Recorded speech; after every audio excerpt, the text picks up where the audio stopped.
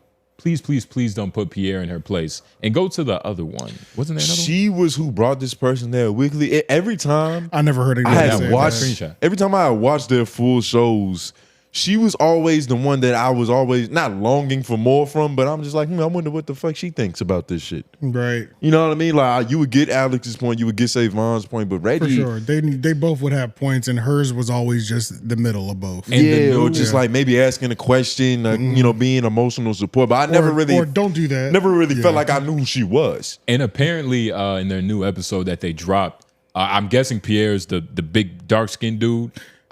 Pierre had the most smoke for us in that clip for sure, so I like Pierre. So shout out to Pierre. I like Pierre because in that clip when they posted when we were talking about them, like just packing the fuck up, he was like, we just not gonna say nothing to these niggas. I fuck with that shit. We ain't gonna get our get back. We ain't gonna get off on these niggas. I like that. I said. He got that fire. Nigga, I like that. We was lucky he was behind the camera. Right? Yeah. I like that. But in the new episode, they didn't mention anything. It was just like Reggie's gone, and that's what it is. They did. You know, it was people in the comments like, "Yo, why are they acting like they're better? Like they're on a Joe Budden level or Rory and Mal, where they don't have to talk about certain things." And there was a lot of people saying that they gotten. We had a goodbye episode for Shane when for the 3 Oak podcast. Yeah. But we love Shane. Shane didn't leave on bad terms. He did. Exactly. Shane left on bigger opportunities. He's still around. Hell yeah. Right. But you mind zooming in on this? Because it looks this pod is so dead, I forgot I was even sub. Seeing someone cheer Reggie leaving because go to the top. Less PC tells us I don't need to go back and see how the pod is going. Less PC, so she's gone. I know this sub is dead, but man, I was so happy when they said Reggie was gone. Fuck all that PC vibe killer shit. Let's get right into K gang. Need to know gang. Yeah, nah. It's He said this pod's so dead I forgot I was even in the sub. Seeing someone cheer Reggie leaving because less PC tells me I don't need to go back and see how the pod is doing. Did y'all ever get that vibe from her that she was PC? I couldn't really pick up a vibe on her. I think which makes you PC. Yeah. If we don't know anything, we can't tell where you feel at all. You know what I mean? And that's why when I saw this, I was like, she made the Twitter posts and she did everything.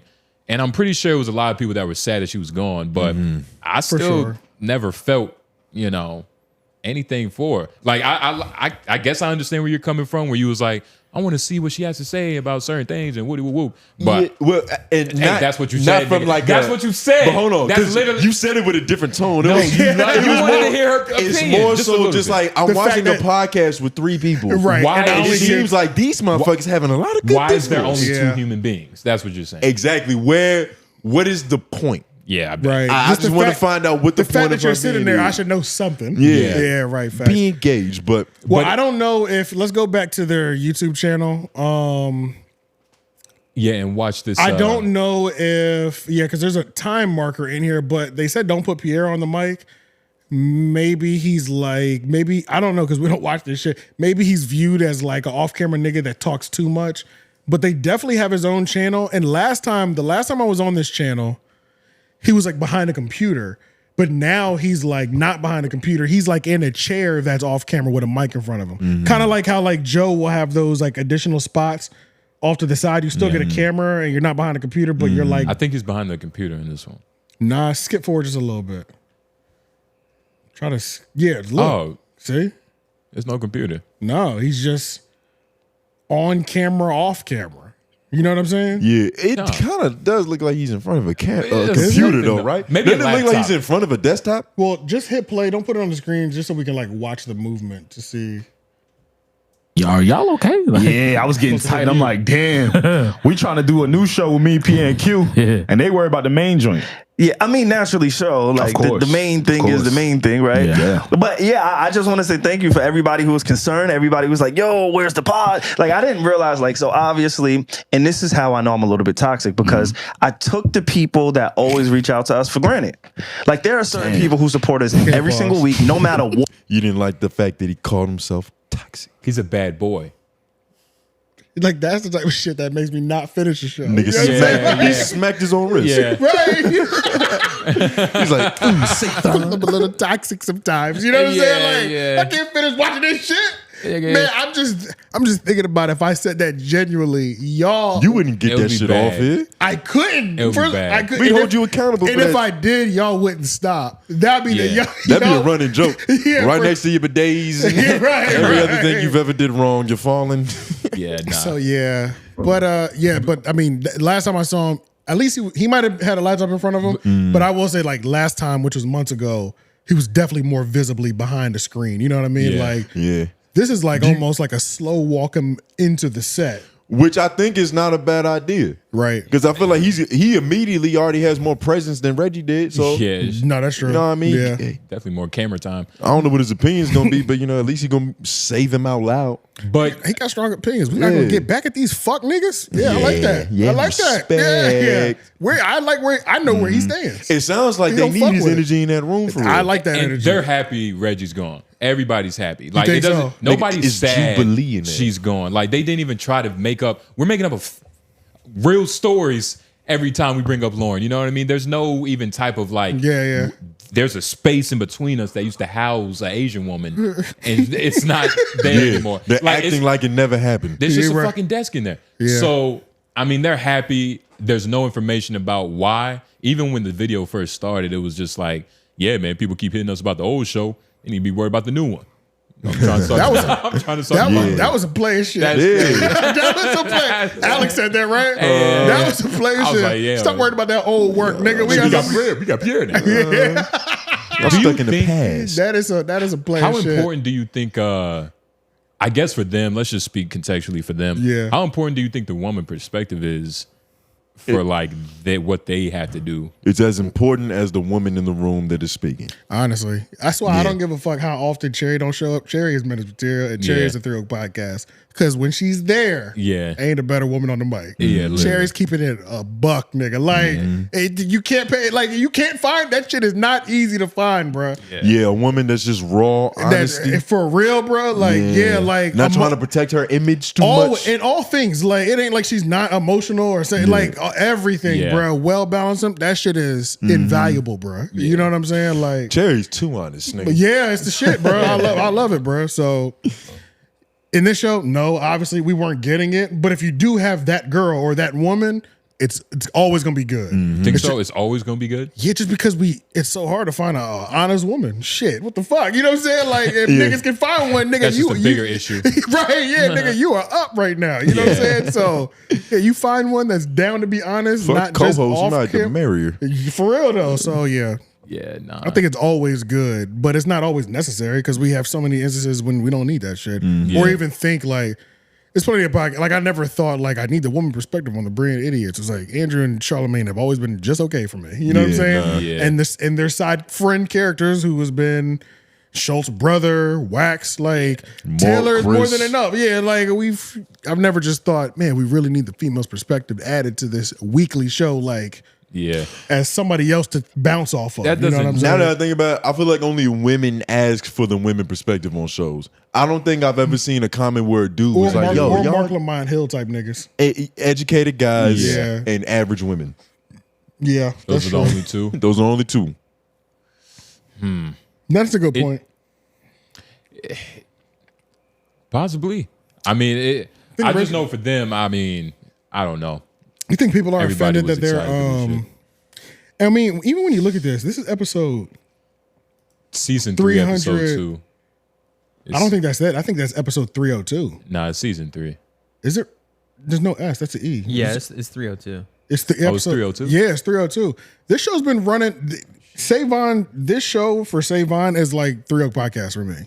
Word. Yeah, like he's been running this bitch with his partner Alex for like 5 years. Like this has been going. This ain't no overnight shit. We just heard about them. You know what I'm saying? Like in my case, it's different. 3 podcast has been going for 5-6 years, but Homeroom was the one. Yeah, that people heard about. It was the flagship. Yeah, but the foundation was really 3 podcast. So yeah, I think it's the same thing. Because so this is the one where his heart really lies in. For sure, this is his baby that he raised up. So. And I think, I mean, and they said that comment on Reddit said anytime they have weird absences, something changes. So that might have been a person that's been around for a lot of years. So I don't know. Yo.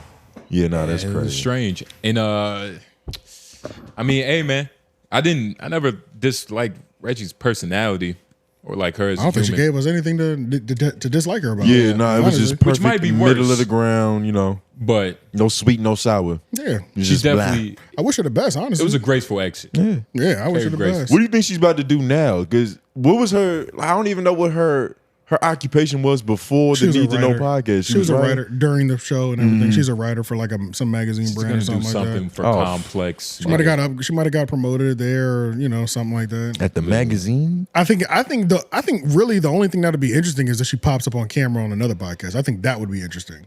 Yeah, Like that would be the most interesting, I think, to where it's like, I got a new podcast, y'all. Like, I'm starting this. That would be, then I think niggas would be like, okay, like, all right, something happened. And if she goes and really pops her shit, like, yo, where was all of this on the Need to Know pod? Yeah, it didn't seem like she cared to be there, but then she started a new show. Obviously, the exit wasn't graceful. But I guess, can we say the exit wasn't graceful just because they didn't really address it? It's hard to. All we can do is speculate. But even with like that's true. The niggas that are in the room, like they all seem like kind dudes for the most part. You know what I mean? Like I think if anything, it might have came from her. I don't know. I do get the sense that Reggie could be one of the realest niggas in that room. Like, think so? Yeah, as quiet as she is, as timid as she is, I get the feeling that she could just be the silent killer. Like, she's just, when it's necessary, she's active. But I mean, that don't seem like it's been her brand. But the fact that nobody said anything. He pulled that one out of somewhere. Yeah, because it's like everybody has literally called her the peacekeeping queen. But it seems You like want the best for her. I get it. Yeah. That's what you want to see out of her. You love Asian woman. Yeah, I like Asian bitches. You love an Asian woman. Got a little yellow fever. Uh-huh. A little yellow fever. Yellow fever. You want some of that lo mein? Yeah. I guess, like Vaughn said, when they address us last, I guess we'll see who's here in the end. Mm-hmm. I think they're about to have a whole lot more fun without her. Me too. That's what it seemed like. It seemed like they were having a great time talking about how it was just them and the set seemed smaller and compact. It seemed like they wanted to pull Pierre's chair closer. Pierre was like this. Uh-huh. Yeah. You know what I'm saying? And Pierre's ready for his shine. Hell yeah. That's my moment, baby. Right. This is it. Time to shine, baby. You know what I'm saying? He probably gonna kill that shit. Yeah, so hell yeah. Another nigga with a strong opinion. So I think we needed that. We're gonna see. I mean, I don't know. Somebody need to know. Y'all let us know if there's something we need to tune into. Essentially, that's how this is gonna go. That's how this relationship is always gonna go. Tell us if there's something we need to tune into. Feed us data. What you need to know is just crazy boring. You should watch it and talk about it. Let's go over to this Corey Holcomb. Yes. Yeah. Do you know anything about it? Nope. I can't wait because the title has got me excited. Yeah, it's one of those. So Corey Holcomb, it's funny on paper. right.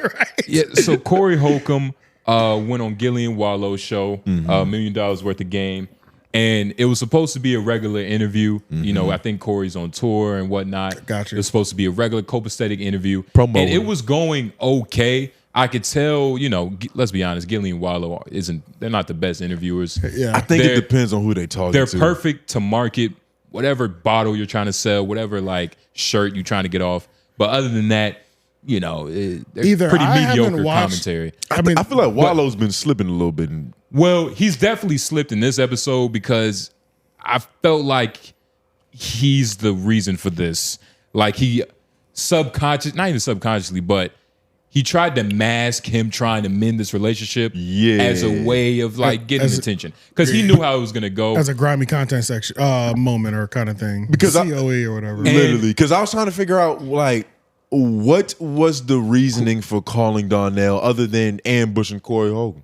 It was no reason because Corey Holcomb doesn't like a lot of people that Wallow knows. Yeah. And he didn't call them like less hilarious. I'm only calling it because But shout out to Jess, whatever. But don't apologize, nigga. But he was talking shit about her, but they didn't call her. So this was a pinpointed thing. They planned this. Yeah. But anyway, Corey Holcomb, Donnell Rawlings, their relationship goes, really far back. Yes. There's been shit talking for years amongst like both of them. Heckling. Mainly. Yeah, I was about to say, I think the biggest moment was when. Yeah, I got. But yeah.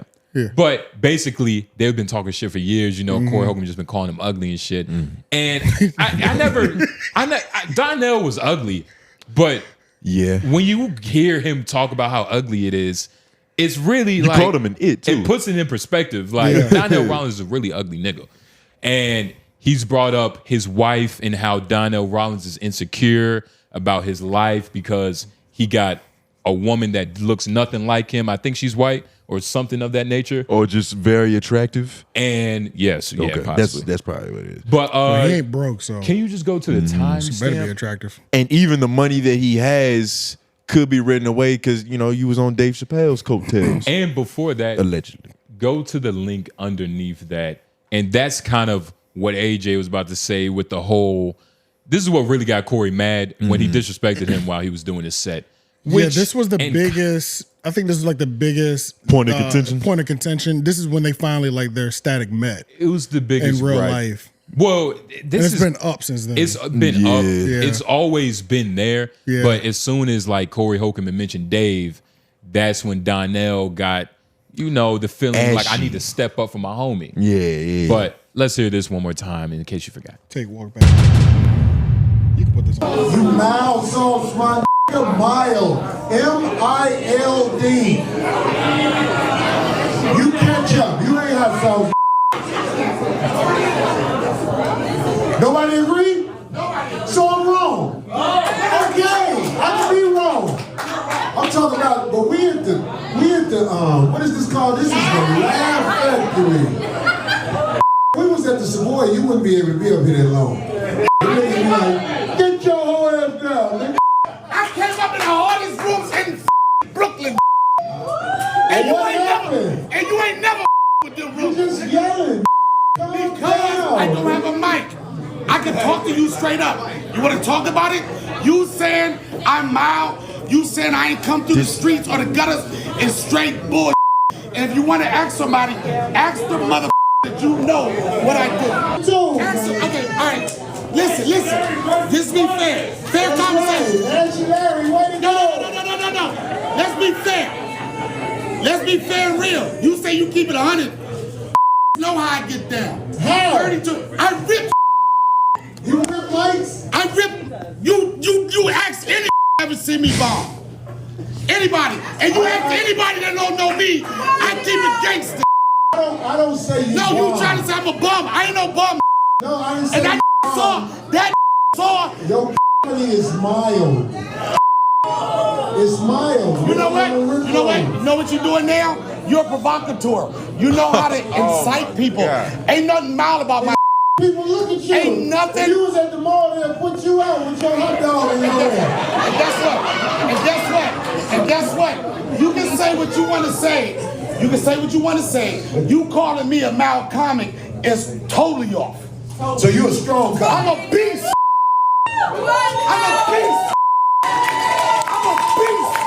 That's right. Yo, this is objectively. I've seen of Donnell Rawlings live. That was not B's activity. You saw him live too. I saw him live. That nigga was hilarious. So Really? what's fucked up about Donnell is that he's a sensitive comedian, which is the worst thing that you could possibly be. Shit, because seems like all of them are. But some of them have thicker skin. Like I think he's the thinnest skinned comedian ever. All of them are very sensitive. They Like, are. He wears his heart on his sleeve though, but they turned it into funny though. They people alchemized that shit. That's what Corey does though. He has a history of just getting under people's skin. And like he just makes people say things, but let's get right into Donnell do this all the time. Let's see. Let's get right into it. Wallow was being grimy essentially. Just go to the insurrection of when he first called, and what was the setup to the phone call? The setup to the phone call was essentially, I don't really fuck with Donnell. Oh, you don't fuck with Donnell? I got his phone number right here. We gonna fix this. We gonna fix this right now. Hold on. We gonna fix this. We gonna fix this because I'm Wallow and this is what I do for the black community. We fix things. And it was that whole bullshit. That is so accurate. That's not even these funny. past, he's been weird. He's been. I feel weird like to me. Wallow's been tired. I think every time I see him, he's like, it feels like he's a little depleted. Maybe he's in a rut. I don't know, but he's just been moving. Seems charged to me. He just had that nice little seminar where he said his black business ain't shit. Maybe lost his fucking mind on that stage. Maybe just that cloak of like goodness is just worn off. You know what I mean? Just that cloak of like, this is good. He just guy. seems that different. He's tired of being positive all the fucking time. I don't know, but that is the main point. That this is Wallow's fault. For trying to mend something he has no reason mending. Yeah, let's listen to it. We definitely can't put this on the screen. Tell them the motherfucking truth. Oh, go back. He's on FaceTime too. Go back a little bit. Yeah, scoot that back because he's already on the phone. Bring it back a little bit more because I do want to hear. Okay, here we go. He ain't gonna answer, dog. Come on, man. You always try to be peacemaker, man. Stop that, man. Ashy Larry, man. This is gonna be so funny if he answer the phone, dog. It's too early, LA time. He might be in LA, dog. He off that. He gonna think this was a setup, man. Man, The person you're trying to reach is not available. see, this is somebody in between. Yo, listen. It's Who me, is that? it's That me- dude? it's He me- finally answered. It's me and Gil here. What you mean bring the aggression down? Don't talk. Look who right here. Bring the aggression down, son. Who you peanut head? Oh, nah, ain't no the phone up. Tell him the truth. Tell him the motherfucking truth. Y'all ain't gonna get no peace treaty on this shit. It's too far gone. No, y'all got to get pieced it up, man. He don't want that, son. What you mean I don't want that? You I want saw you peace. walk. Hey, hold on. I saw you walk in the mall and you had your son with you, and I said hello. I think I said hello, but I won't go take a chance. Your ass hit me on that in front of my son. So But I ain't never that type of dude. I ain't that type of dude. I know physical is physical. You got physical trauma, mental trauma, and mental abuse, son. And you're very abusive, son. Oh, wow. And you're abusive to the ones that love you. And I had a conversation with you that day when we was at the Improv. When you said you think I'm jealous of you, I didn't understand where that came from. But I said our personalities are similar where we don't with each other. And I did apologize for yelling out. I did that. I said that. I did all the efforts. And we also had discussed the possibility of me coming on your podcast. And then it wouldn't stop. I did Ryan Cameron's show, and he had asked me about it. You came in behind me. Talking too much. Nothing bad to say, whatever. And then on that one, I wasn't thinking no violence. You said I'll kick his ass and all that time. And it wasn't never none of that. I would, but I'm saying like I ain't that type of guy. I know, and I would fight back, but I don't understand what was the place. When I was, Go to the next time, Sam. Yo, Donnell might be right about Corey Holcomb because that nigga did just say, I will whoop your ass, but I'm not that kind of dude. That nigga's manipulative in the Well, he will whoop his ass not in front of his kids. He's a good guy. Context. He's a That good is guy. what he was Context saying. is King. But let's just run through these. Well, 'cause no, it's kind of even outside of that, he was saying I wouldn't do no nigga shit like that in front of your child. Yeah. But then when he went somewhere else, he said I would whip his ass, and I think he just said I would, just like just in general, just as a factual statement. Yeah, just like as a multiple choice question. Like I'm not mad at you, but if we fought, I would whoop his ass. Yeah. Okay, let's see. Your phone. and now if you think it's fair to bring my family with this and be critical, this is my problem. I don't give a we could beef, we could not with each other, but to bring my family into it like that, that's the grimy part. Hey, when it get grimy, it get grimy. When it get grimy, it get grimy. That's why I don't really like disrespecting people. Cause everything go when it go there. Everything go. Nigga lose control. Well, if your character is people have relationship. If your character is kids are not off limit, then you got bigger problems than me talking about this right now. Ain't nothing off limit when you talking crazy to me and you know we don't play like that. Ain't nothing off limit. Okay, let me explain this. The crazy part, and this is my issue, and this is my issue with the whole thing about the whole thing. Everybody like, he hold his man down and everything. And I said this on every platform. The D-Ray Monday night, it ain't to blow up. It's for to work out. It's a room of 150 people, and you got Dave Chappelle and y'all be like, he on this, and he did all this for his career. You got that can, and I was like, and I said on platforms, if you want to be critical of him, you're gonna be critical of him in the room. The phone. The reason why I let it play that just long talking. is because the next timestamp is very important. Go right to it. Okay. 139. I think Donnell is a dope fiend. Now, because what the fuck? You can't reason with that. There's certain I've been around a couple, just a couple. Oh, so you're standing on this? Okay, I got to just a couple. Then. I don't disagree with you, and it's not. I don't want to. You said 139? Yeah, 1039. Oh, it's in my notes. 1039, right? this. 10039. God damn. You probably dope sick right now. I ain't mad at you for that, but I'm saying if you ain't got the courage to say who you are, you probably not gonna get along with me. Wait, go back. Because we need to go back. Nah, it's, yeah, because he's talking about dope. Keep going. Yeah. he says more. But you're not talking to no son. You act like you talking to a that ain't been through, that don't got relationships. I don't know what this notion of you talking this. And you said something he wouldn't have been able to. But you already lied to me. Do you know who I know in New York who hang with you? I know how you move. And you lied and say you don't move like that. You probably dope sick right now. I ain't mad at you for that, but I'm saying if you ain't got the courage to say who you are, you probably not gonna get along with me. You know what? Okay, you know what? I'm not gonna let you tell me who I am. You have your audience and they love the shit that you talk about. And it don't matter what you say. You're in a controlled environment when you do the podcast. They're going to say whatever. You're in an environment with those people. Everybody don't think like you. You got your percentage of people that think like you, that rival all that. But I'm not the only person that don't think half the that you say is shit. And when I said on it, you are a provocateur. You are. That's your word. That's probably the biggest word you know. Because you're saying too much. You say that about a lot of people. That's the first word the therapist told him. I said when it applies that's your to big people, word, G. It applies to people. And what you do, and you know how to stand it, you know how to move the needle. You know what you say is what I'm going to do. Half this shit I'm not here that you say, I'm like, for what?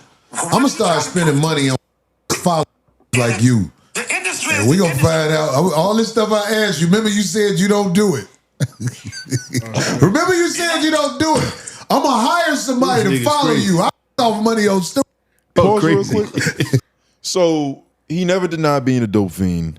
And there was a part. Is this he's a junkie is for this real. a timestamp in the notes, F-Mac? Can He you check didn't deny it at all. And what kind of peacekeeping is this on Wallow's end? Like, he's just letting niggas air out their bullshit, but like, there was supposed to be a mending of the bridges. There was supposed to be a mediator in this conversation, which is why I kind of blame Wallow. There was slight smirking going on, which is acceptable. You got two comedians in front of you, they're going back and forth. It's kind of funny niggas. But at the same time, it's like, what if your purpose was like just to, get some views out of it, some attention, that's cool. But don't do it on the moral grandstand of like, yo, I'm trying to mend black relationships, nigga. Yeah. It's like, that's not necessary, dog. It's not necessary, and you're not mending nothing. Like, all you're doing is letting them argue amongst themselves, which they could have done on their own volition. Yeah. Them niggas know how to get in contact with each other. If they really wanted to argue face to face, it could have happened. He has his number too. Donnell Rawlings a dope fiend? That's kind of... There's a better... Hold on, play this real quick. I don't think that's that far-fetched. That nigga didn't answer the question. First of all, he was like, I'm not going to let you tell me who I am. Like, okay, Right, that's a junky response. That's some junky shit right there. Maybe that's why he was so ashy. Damn. You want to play this real quick? Yeah, real quick. You don't have the courage to be go back honest 10 with me seconds. right This now. was a timestamp. Okay. All right. Pivotal. Time you on the thing, it's almost like a brawl. You. I'm talking to you. Look, let me tell you something, man. You don't have the courage to be honest with me right now. Is it dope in your system right now? Listen, I have the courage to answer, and I have the courage to answer everything honestly and to 100% of my knowledge. And why don't I have the courage? Is it dope in your system right now? No, it's not no dope in my system. Oh man! And you know what? And that's a nice way to divert and try to flip the script. What questions did you have? You asked me that I haven't answered honestly. You just said it ain't no dope in your system, so what could I say? I ain't with you. Have you ever been penetrated or penetrated a man? Whoa. You know what? I'm asking you. This is where they draw the line. You know what? The thing is, Corey, brother, you're doing great for yourself. You can't dodge this question, because y'all guys don't never answer this question. What question? Okay, I'll say it again. You heard. Have you ever been penetrated or penetrated a man in any way? Whoa, Corey. You know what? That's a question that only your fan base will be entertained. Trying to dodge. Why is he acting like he's... See, you ain't ready to talk to me for real. I know your problems. No, sir. He said no. No. He asked you the question. No, sir. Not at all. No, sir. And you saw how I answered it right away? You had to build up the courage to lie. No, I just. No, I had to hear what the All right, you can pause it. But so, and this was the timestamp. This is why I thought he was 𝙿𝙾𝚃, because one, it makes so much sense hearing him talk like that after he didn't answer a simple yes or no question about him being 𝙿𝙾𝚃. Or the gay question. Or the gay question, which the gay question, look, I mean. Those are both really simple questions to answer without having to, but but it also, like a lot of Corey Holcomb's gripe with the world. That nigga's on drugs. And potentially penis. Drugs, yeah. Holy shit. Yeah. Why did I never think about that? Because the dots connect when you just look at them in your head. It's right. like, whoa, that Just thinking of, explains how so he acts. fucking much. Even that Laugh Factory video, it's like, what are you doing right He's now? going back and Yeah. Like, you heckling a comedian on stage and then you getting up and even his mannerisms in that video, like when he spun around, was about to leave and came back, like, dog. Yeah. Niggas done seen that two-step before. It was dope. It's tactics. usually on the side of the highway. Yeah.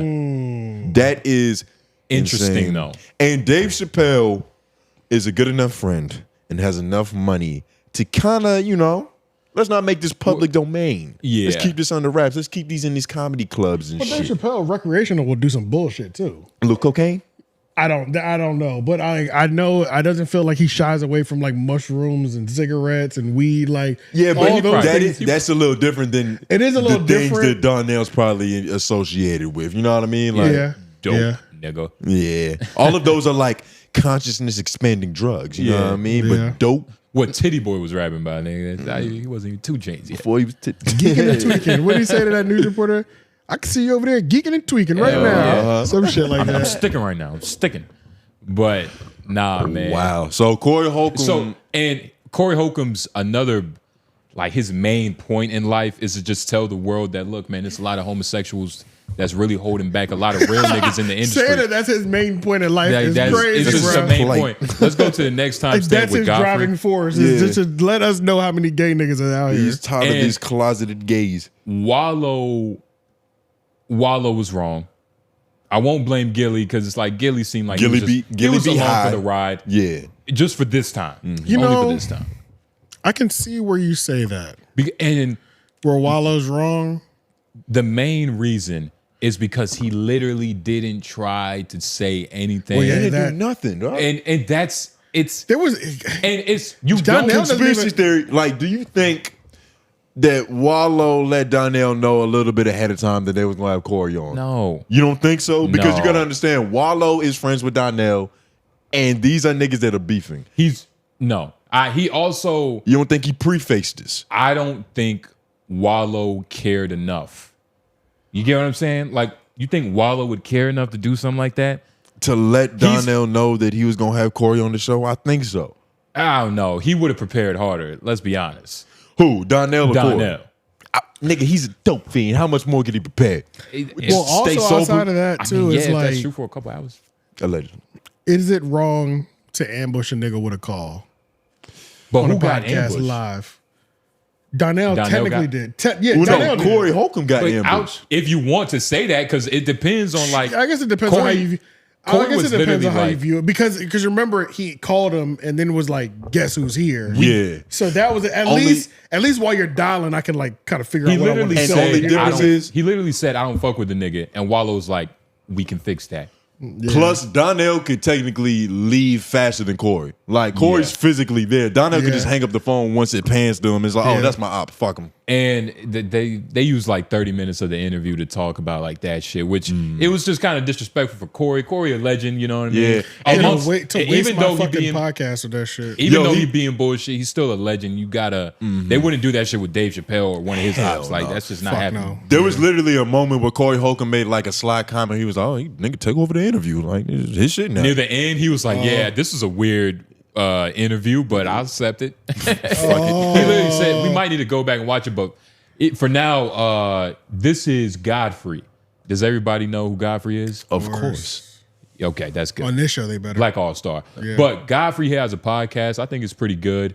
We covered it before. Yeah, just a little bit. With Lord Jamar and Flat Earth. That was Flat Earth. a hell of a And the time. scientist, what was that nigga's name? Dave. Professor Dave. Professor Dave. Dave. Yeah, Professor Dave, I was about to make up a smart last name for the nigga. You better know it. Dave Lamont Hill. But this guy, Godfrey and Akeem and Dante is their podcast, but Dante's somewhere 6. I don't know why he got sick. Probably he ain't allowed to. I don't know. Hey, He's real quick. When you said Lamont Hill, I was just thinking every time Marc Lamont Hill cooks a nigga, we should just start posting videos of him with the Malcolm X pose. Yeah, with the index finger on his cranium. Yeah, with the index L, like thumb, chin. And he's just like this, staring at the camera. That every time he cooks ish or just an opponent, niggas just start posting the Martin Luther King, Marc Lamont Hill. Oh my goodness. Laser focus on him. Should we do it? I feel like that's going to give him more power. We might turn him to a monster. I think that's what we need. That's what I would love to see that. I would love that. I would love that. A turned up Marc Lamont. More knife twisting. More textbooks to read from. That's a knife twist or titty twist. Well, that was like if I did this, if I did this, a purple nurple, nigga. If I did this, it'd be Maybe titty. he got big nipples. I've I had don't know. purple nurple on forever. Purple nurple. This was two knives at one time. Hell no. That Or it was was like two butter knives. Or it was your grandma's like shower. Yeah, you had to turn both of them motherfuckers to get it warm. To get the perfect temperature. But Yeah, so what was Godfrey? Did Godfrey not like what was happening or something? Nah, so basically, Godfrey and Corey Holcomb got into it a little bit too. Oh, shit. Because Corey was, I guess he was trying to call him gay and whatnot. Trying to call Godfrey gay, okay. Yeah. Yeah. And basically, Corey Holcomb has called a lot of people gay. He's called a lot of people gay. And what do you think his infatuation with that is? Like, well, let Hakeem say it. Okay. He has a theory? He has the most solid word. On screen? Yeah. Well, no. Yes, on screen, yeah. Can you put this on? He always attributes for black men specifically, he always attributes their success to being down low. He said you were gay. He said Dante was gay. He said Will Smith was gay. He said Shannon Sharp was gay. He said Lil Rel was gay. He said he done called every nigga gay. So you can't ever be successful. And if you are successful, you're gay. You got it in the ass. And it's like, bro, are we 11? Like, what the fuck? And then he goes around, he's like, yo, Godfrey got a gay host. That might mean he's gay. Are we 6 years old? You can have gay friends without being gay. That's stupid. So that's the point that I made. And then on his podcast, I was listening. He was like, man, I can't be around any gay people. I'm like, why, nigga? You scared you gonna turn gay? Because if you could turn gay, nigga, you're gay. Like, if you're able to turn gay, it's because you're gay. Right. So I just don't understand why he's so obsessed with homosexuality. I just really, really would like to know why a 56-year-old man is that obsessed with homosexuality. And then I think he was talking about my comedy isn't that great. I don't give a fuck about that. I'm not in competition with you. First of all, any comic that talks about my comedy, I don't give a fuck about you. I really don't give a flying fuck about you. And a lot of comics, I don't even respect your shit in any way. Yeah. So I don't care. I'm not in competition with nobody. I don't even want to be on a flyer with you. Yeah. I don't be on those flyer shows because I don't.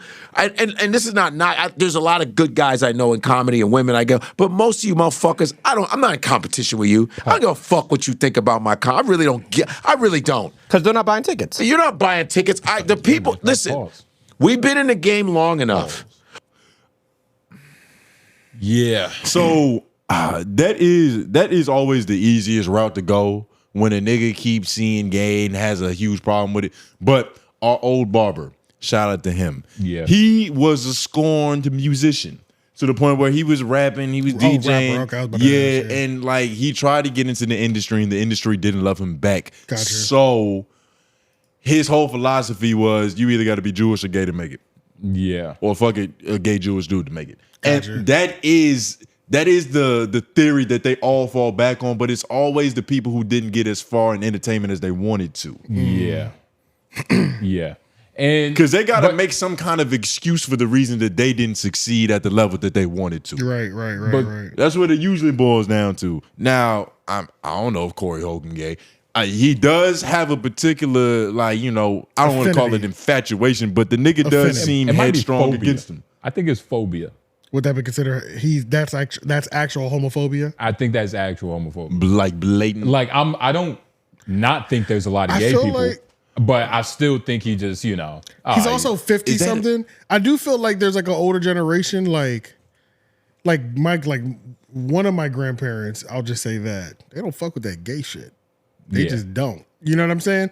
I don't think they spend time all day thinking about it. When they see it, they say, what the fuck what is that? You know what I'm saying? It's just a quick ill, and then they go about the elderly day. There's a lot of people who on a base, like, that's just it. It's not, Corey Holcomb's different because he's speaking his thoughts more than the average person on a fucking platform. Stages and but shit. There are just some people where it's like they don't think all day about it, but if you ask them or catch them talking about a gay topic, I don't fuck with that shit. And they keep it pushing. You know what I'm saying? They come from that cloth where it was all right to disrespect them. Right. Yeah, that too. So it's and just even keep there's one person I know, his dad was gay, and he was saying that like these new gays is pussy pretty much. Like we was gay back when it was like ridiculous. Like back when they thought all gay people had HIV. You know what I'm saying? He was like, and we wasn't bitching and complaining. Like, these niggas is soft now. Yeah. Like, he's like, I'm a niggas OG, got rights. Like, I'm a OG gay. Like, you keep that shit in the crib. You know what I'm saying? Like, or you go to where we're welcome. Like, you try to push that shit on regular niggas. They don't got time for that shit. You know what I'm saying? Like, yo, dead ass, bro. Like, this nigga is like this. You know what I'm saying? But he also might be hating because they don't have to be. They got more freedom. Anymore. Yeah, that's all it could is. just be hating like they live in a more accepting world, so it's a little bit of jealousy associated with probably. That makes sense. Some cattiness, some like nigga, you get to wear your booty shorts, right? Yeah, we saved those for Friday nights though. You know what I'm saying? I had to hide in mine. Yeah. It was so funny though, just because like as that dude, what's his name, Akeem? Akeem. As he was talking, I was like, wait, he's gay. Yeah, that's why I said he has the best word to speak on it. Like, for sure. I peeped that too. I saw his wrist go down. Yeah. Even the way like his arm hair stopped at his bicep, I don't know, something about that shit. That was strange, right? It was strange. I was like, what the fuck? He only got arm hair on his triceps. Yeah, nah. You just fought? Gay. They say that's flirting. Farting in front of other dudes. Yeah, you opened your asshole. Yeah. Gay? All right. What else we have from this? Yeah, nah. What else is there to grab at? Arthur, yeah, there's more gayness that we can explore. Yes. So do you also think Corey Holcomb could genuinely be scarred by like seeing all these people from the outside that he wouldn't expect to be gay at a party, or like he's seen so many people that he would have never thought. Like, just think, I don't have a list of niggas that I'm like, these are the straight people that I know, these are the gay people I know. But like, what if that would be a weird list to keep. But it would be a weird list to keep. but what if like the next 5 parties I go to, it's like 1 to 2 dudes that I just subconsciously assume they were straight. I see them gay and I'm like, whoa. And then they're all super famous, no matter how funny or non-funny they are. And it's weird. I feel like the gay elites in Hollywood are very comfortable being gay around comedians. Like, it's a bunch of comedians, even Cat Maybe Williams. because it's so hard to... Cat Williams had that one joke where he was at a mansion party, he opened the wrong door, and fucking Professor Opie was teaching artificial insemination. Yeah. On a dude. So maybe it's that too. Like, it might be childish, but he's seen one too many people like in some precarious situations, and he sees what happens afterwards or something. I don't know. Corey Holcomb is also an outcast, so it's like damn sure he's not supposed to be in Hollywood, which is already going to build some type of resentment. And the fact that he's probably, you think he's bitter? Like, I feel like Patrice a little bit. Well, Patrice would say things like, "I wish fame would come calling." It's like, I guess, but his bitterness is from different. Like. It's from a real place or a realer place. Talking about Corey Holcomb, about Corey Holcomb. Okay, it's like he's talked about it a little bit too. It's like, damn, I worked my way up to get to this place. Yeah. And I found out that I'm not the cool one at these parties. Like, I can't be the cool one. In order to be cool, you got to be hot. You gotta be hotter. You gotta close your mouth. Yeah. Ugh. Or bend over.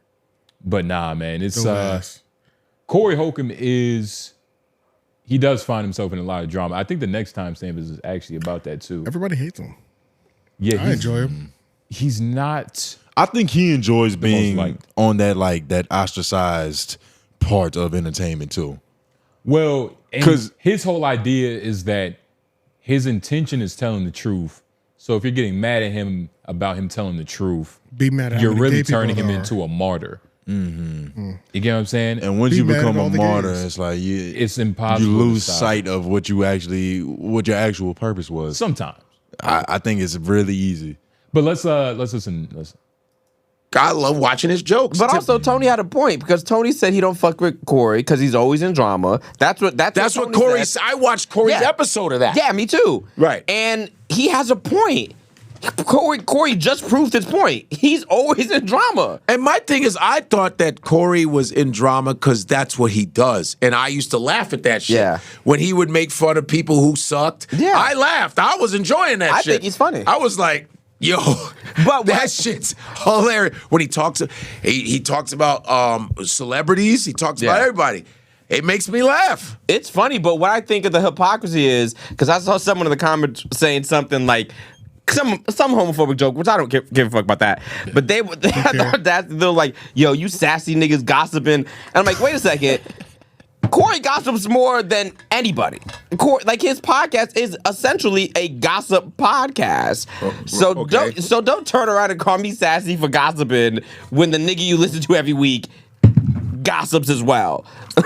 So if gossiping is a gay trait, he gossips more than I do. So, hey, you want to say what he said there, you could pause. Mike? Is there some quote or something? A straight gay dude. And Godfrey got that Roku background. Yeah, that's what that is. What is that little yellow Wu-Tang symbol at the bottom left? That shit was moving and it was fucking up with my vision. I'm dying to really know what it actually is with the green screen turned off. Yeah. Because I think it's being affected by the green screen, but it's also what is it though? Yeah, what did it used to be? On the bottom left, yeah. Well, it's you talking about the G? Yeah. Well, no, the W. Yeah, what he's circling right there. Isn't that not Play the with Wu-Tang? no volume? It is, but it's what Wu-Tang, is it? but look as it glistens. Yeah, the green screen's affecting it. What is going on? It's something green screen. See that static, that snow? Yeah, it's almost like a Wu-Tang snow globe, but it's electric. Yeah, I gotta see what it is with the green screen turned off. Oh my God, this is more interesting than what the fuck they was talking about. Does he ever turn the green screen off during these episodes? I don't know. Godfrey really got that Roku background. It just hit me what that is. Mm-hmm. It's not that, but it is. It's what it's modeled after because it's got his logo on it. Yeah. It's like some Batman vibe. He got his spotlighted. Static's happening on the entire set. Happening on their shirt. It is. Oh, even on his cup over there? Yeah, it is actually. Yeah, let's turn this off or somebody lose vision. I kind of like when it's fucked up like this. You like the charm of it?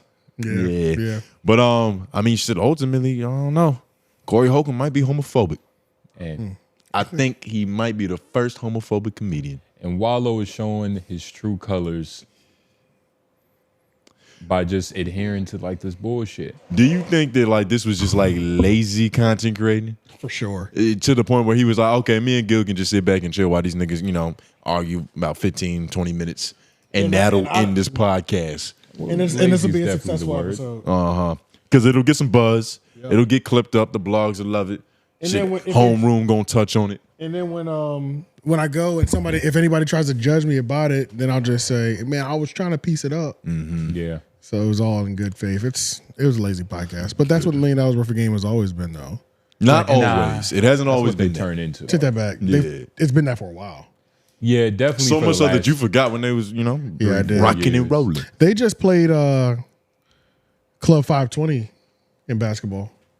I saw that. I saw a couple clips. Yeah. But it didn't seem like Jeff Teague was taking it all that serious, I don't think. Absolutely not. Yeah, I couldn't. Just from that little tidbit I saw, I was like, they bullshit. Yeah. Niggas pity pat. I saw one shot. Mm-hmm. Yeah, let's get over to these office hours. Yes. Office hours, part in the end of the show. We get to talk to y'all. We get to that was Godfrey's gay co-host. Ed Mac let him run it. What you were doing? Did you hear that? That pop, pop, pop. Yeah. Oh, that was Tone doing it. That's why he said it's gay co-host. He's one of ours. But shout out to y'all for making it to the end of the episode. With your shiny ass Hashtag leg. office hours. Yeah, I'm talking. Hashtag office hours part of the end of the show. We get to talk to y'all. Sometimes we read all of them. Other times, you know. Niggas getting Things lengthy. happen. Things I like happen. that. Okay. But regardless, Patreon, $5. Make sure you check it out. But let's see what we got. I'm not reading that leak one. Nutso's on vacation You're not right literate now. enough. Or Nusso's on. I'm the best reader here. Nusso's on You're not the vacation. best reader. I'm the best reader here. You stuttered. Nobody reads better than me here. F Mac, be honest. Who reads better? It's me. Keep going. Play the video. Yo, what's up? Nusso here in Amman, Jordan. Let's see the view a little. I have a question. So I've been here now 2 days, and every time now, 3 days almost, and every time my family has asked me multiple times when I'm gonna get married. Is this just an Arab thing, or does white men also has these kind of questions that Islamic keeps asking? For the record, I'm 26. For Arab standards, that shit is old and I need to marry. So yeah, that's my office hours for this week. Peace. Peace. You late in life, boy. Yeah, nah, that's At 26, that's old as fuck for Arab culture for sure. To nigga. be Like, single? To be single? Yeah, you're supposed to have crazy, grandchildren by now, Nusso. Yeah, black people have a very loose. Yeah. Marriage is not like it is in other countries, like Hispanic and Arab cultures. Yeah. So I'll say for me, my mom At your age too, because you're in your 30s. at my age, yeah, 'cause which I'm is a in little my- bit different. I'm in my mid 30s, so like, I think I would have a long term girlfriend. My mom, but my mom would never ask, "Are you planning on marrying any of these girls?" Like that, I did let her meet, Yeah. like that I had long term girlfriends with. Like she knew if I introduced them to her, then I like this girl. You know what I'm saying? But it was still probably too early to tell. right. Yeah, I've only brought like 3 girls home to my mom. Like, Yeah, she probably knew. It's like this probably isn't gonna go anywhere. And plus, that's one of them things to where it's like you gotta. yeah, niggas ain't asking them. They're not bothering me. I'm not getting bothered for grandkids or nothing like that. That's me though. But you know, I don't know. Nobody's definitely harassing me like because there's one grandchild, but yeah, nobody's like, you don't have no grandkids. Oh wait, Roscoe's office hours. Yeah, you did say there was audio. Well, no, that was Rod E. Oh, okay. But Roscoe's came with videos. Go back to that. Let me see. I thought I put them in here. I think Roscoe said, "Take a gander." I'm gonna start using that word. Yeah, I'll. You ain't I'll gonna do it Go justice. do another one because I need to pull those videos. Just read one. Let's run it. You gonna have to zoom in a little bit more, brother. You see this passage he wrote for us. Red Bar, for any Red Bar fans, yeah, they did bring it. I got somebody from Red Bar's fan base. They're gonna tell me where it's at. I'm gonna watch the full episode anyway, just because. Get us the timestamp. Yeah, just because mark this area. I mean, it started off so good. He was like, Kanye is a now black.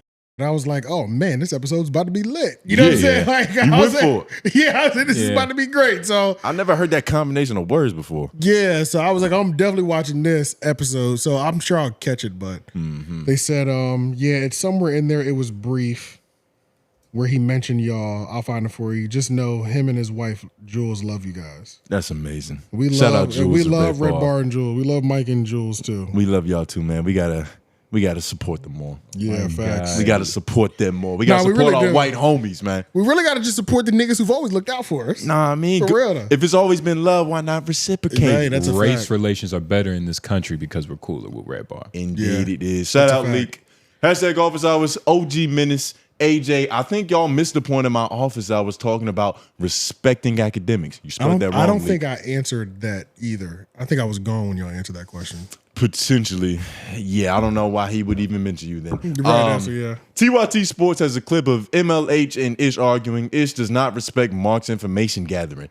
Topics Mark has done a good amount of research on, Ish will debate it and even say Mark is bullshitting. Noblez would do this same thing to Olay. So my question was, what is it that the researchers / real journalists have to do for their information and work to be taken seriously? And at least acknowledged as more credible than the random theories or false information most people / podcasters be talking about. I think we all You fucking with me, 𝙼𝙾𝚂𝚃. I think we all disagree with the scientists saying dogs' mouths are cleaner than humans, but we aren't going to argue with the scientist and claim he doesn't know what he's talking about, right? I understand there are different aspects of science and where we at? Zoom in. And research, and some are more concrete than others.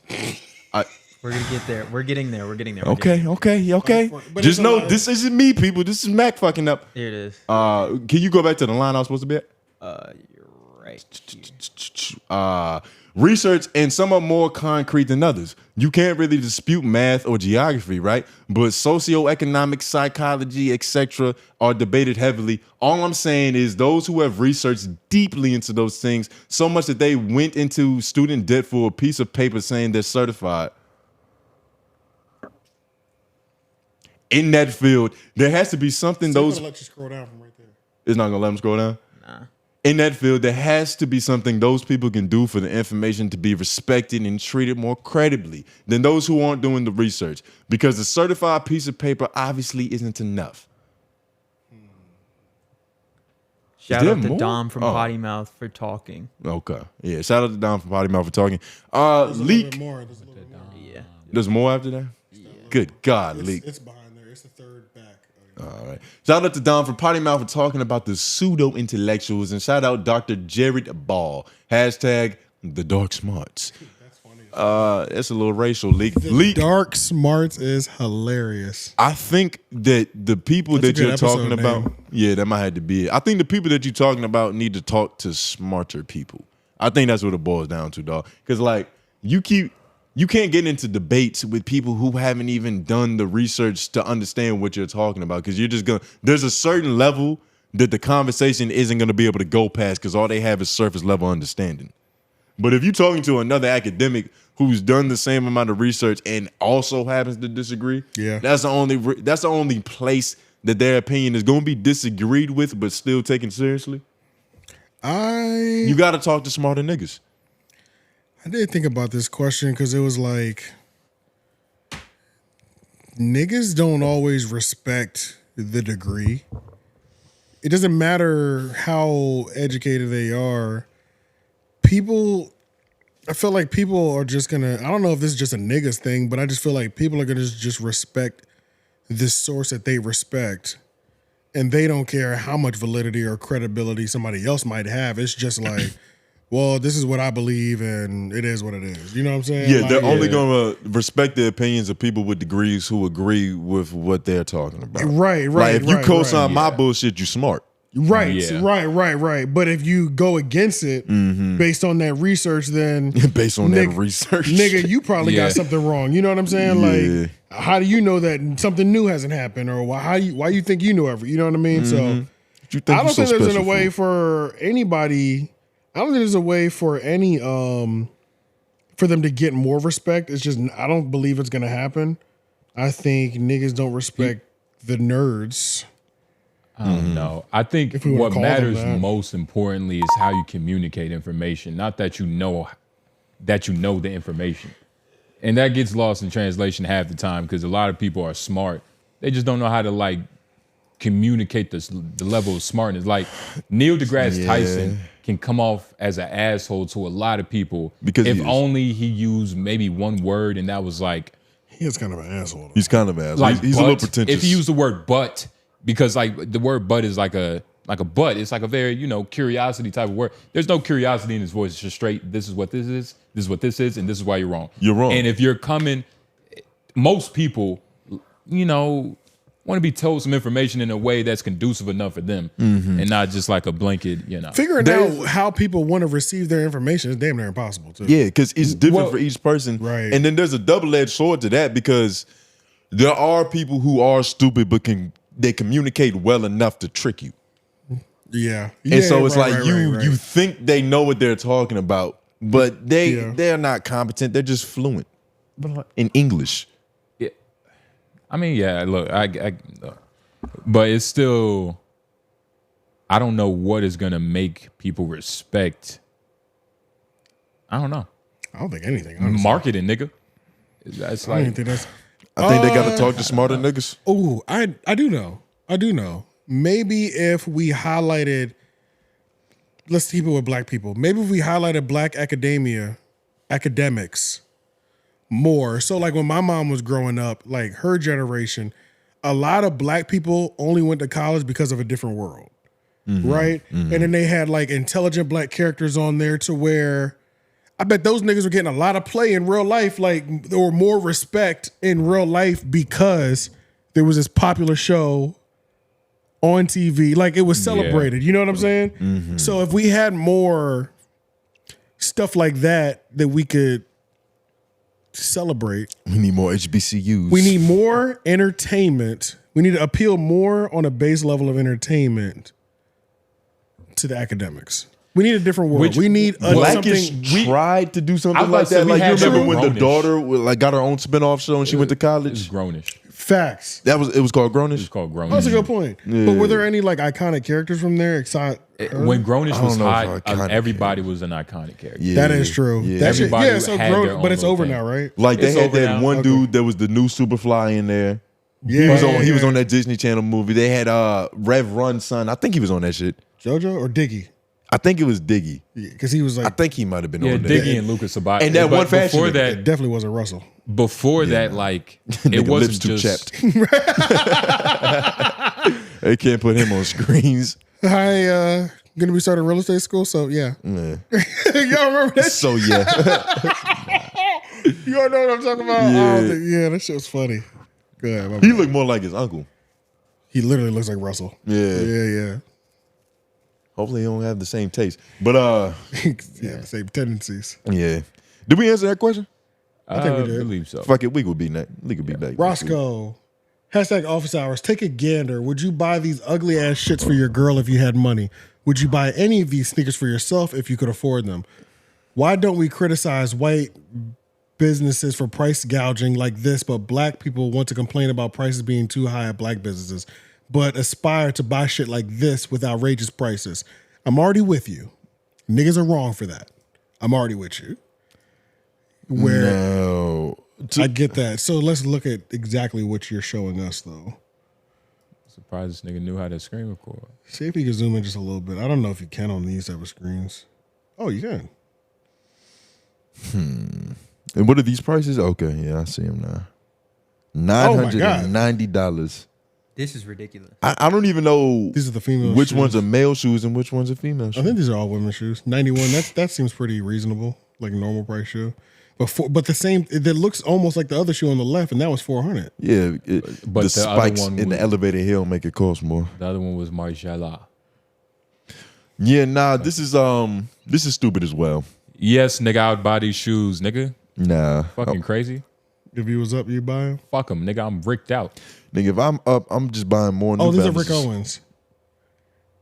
632. What Yo, did that? Roscoe, learn how to put your bitch in some fly shit, Nick. But what did that just do for you mentally, AJ? Because I feel like once you realize they're Rick Owens, it's kind of a different shoe now, right? The tall ones are pretty cool. I've liked how people have styled them, but Yeah, see, we got but them. like, but I'm not no like Yeah, I'm not you're one right, of these me. niggas either. Like I can't put these things together. I'm not like I'm not doing fit checks in my regular life. You know what I'm saying? Like I'm just not. So It depends, man. Not with them if I wallabies. was rich, you said what? You said not with them wallabies. Nah, these are Burks. I would definitely buy. Yeah, not I think a all lot them. of those designer sneakers are fucking disgusting though. So no, even if I was up, I would not be buying a lot of those designer sneakers. I don't think designers make good sneakers. I think Nike and Adidas make good sneakers. Like, these niggas, like Converse, nigga. Yeah, like New the niggas who Balance. have made sneakers, I think they make the best sneakers, and those brands I trust. Yeah. But like every time I've seen, every so often a luxury brand will have a sneaker that I feel like, okay, that is pretty cool. Like that's standard. It ain't doing too much, but a lot of them be doing them weird ass sneakers. Like, And them shits be looking weird. A lot of the cool ones that you do appreciate are like expensive silhouettes of shoes that you can That's go a to fact. Foot Locker and get. Exactly. Yeah, there are silhouettes of some other shit from a trusted sneaker or shoe Still brand. not the shoe though. And Still that's- not the shoe? It's still like not the shoe, even if it's that. Right, it ain't the same. It kind of looks like And Sambas. like Sambas kind of look like MenaceMaterialEnt. Like at a certain angle. A little bit. Those famous Pradas that all the niggas wear, the patent leather ones, those are like Jordan 11s. Yeah, yeah. You know what I'm talking about? Yeah. They're like they're like low top Jordan 11s. I can see that. Yeah. And that's the thing about designer shoes is that they're allowed to be ugly. Because if you call them ugly, all the nigga wearing them has to do is be like, you can't afford them. Right. Like you don't even have the option to look stupid. So shut up. Yeah, a lot of them do look stupid. But then a lot of the times, I don't know. I don't buy enough. I'm not rich enough. I don't buy enough designer brands to say, yeah, but at least the price, at least the quality is good. Like niggas will just like overprice like a turkey sandwich, you know what I'm saying? And have you wondering like why you didn't go to Jersey Mike's or some shit. Call it a chopped cheese. I mean, I'm not going to Jersey Mike's at all. I can't even believe I use that example. Because they $15, $14. Right, yeah, that's not a good example. Yeah. Or like just Subway, I guess. Yeah. Like, you know what I mean? Like niggas will start a business, sell you Subway at fucking Jersey Mike prices. And you'd be like, well, why am I here though? Because Subway got the same thing, you know what I'm saying? So it's like, that's the shit that I don't like. Mm-hmm. Yeah, nah, never. And to answer your question, never. Yeah. Nah, unless I'm trying to make it in the entertainment industry. Wouldn't buy it for her. If I had the money though and she wanted it, sure. Like, I'm about to like go on like, I don't know how much money we have either, but if I had enough hypothetical. Hypothetical, if I had enough money to where it's like she has this allowance, you can spend it on that type of shit, sure, whatever. Like I don't give a fuck if that's what you want, but just keep the receipt in case we go broke. Yeah, because that shit is getting sold, bitch. All them purses up for grabs. You can only wear them once a month. Keep them bitches pristine. But yeah, nope. Yeah, of course not, nigga. Sounds like you thinking about it though, so I hope you reach your goal. All right, what else? Hey Roscoe, man. Oh. That was the last one. Make a bitch fly, man. Okay, so there's audio. Let me connect my phone. Yeah, nah. Shout out to everybody that's leaving these office hours, man. It's more on the phone. It's pivotal. It's audio. It is how we end this show. Yes, and make sure you subscribe. It's very important. What else could they do? They could like it. They could comment. They could hit that bell. They could ring it a little bit. This is Roddy Good. Did it connect? Share. It did connect. Okay, I got audio. You ready? Hours. Yo, if y'all didn't see the DJ Head versus Maul debate about the whole beef or whatever about Kendrick versus Drake. Now this was the most interesting thing out of the whole thing.